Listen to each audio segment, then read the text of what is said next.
We talked about trauma as being a highly energetic response, right? Tremendous amount of energy. I just happen to have one of the greatest inventions of the 20th century, this slinky. And this represents this, okay, we're just walking and kind of our energy is bouncing like this. So this is just casually living our lives. Living our lives, going about, the activities of the day, taking a nice walk on the beach, this kind of thing. Okay, here's maybe we're working out, so we're kind of pushing this a little bit. Now here's where we're threatened, and tremendous amount of energy is mobilized. This wild amount of energy is mobilized. And what happens is when we are overwhelmed, this energy gets locked down. You see, we're frightened of it. The best thing you can do is shut down your metabolism so that you are no longer using oxygen. So that's it. So this energy gets locked down here.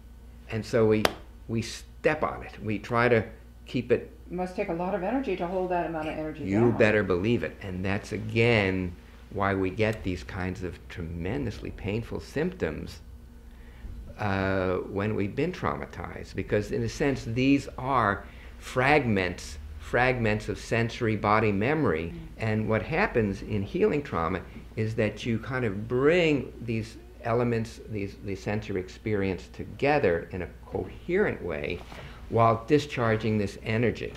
And it's not about getting the memory or even the effect of the memory, but of how much energy has been released and cannot be integrated into the organism. And that's the key, is in discharging the energy. Because here, look, here's the bound energy. Now what would happen if this energy released all at once, it would be tremendously bursting of energy and it would be chaotic. You see. I guess that's what happens when they get triggered, basically. That's right. That's right. When they're reliving the trauma, this energy just goes crazy. I guess that's why some people end up actually being violent at that moment, or violent towards themselves. Right. Violent towards themselves or violent towards the other. It is not uncommon for returning soldiers to, in the middle of the night, be attacking, sometimes really hurting or even killing their wives or their spouses with this unbridled rage, because they're experiencing as though somebody were coming to kill them. As far as they know, they're protecting their lives by trying to kill a Viet Cong soldier. Mm-hmm. So the important thing in this process is to find a way to release this energy gradually. What you want to do is create the situation, in this case the play, which allows a little bit of energy to be released. And you see the way it vibrates. And again, you see it vibrating. And again.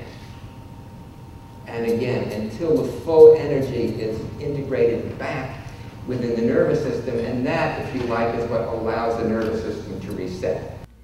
Little by little, so that the person is not overwhelmed and so that they can have re-access their life energy.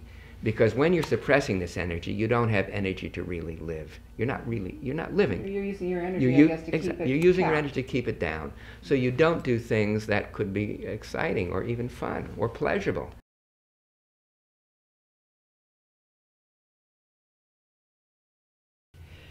The trick here is to not deny it, but to not get swept away with it.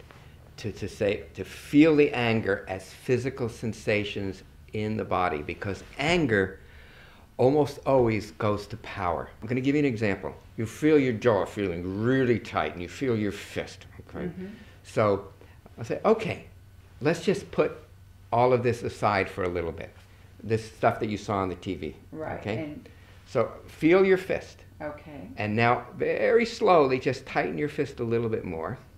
So actually move into that. And move into that tension. Just tighten it to a little bit, but just a teeny bit, and then release it a teeny bit.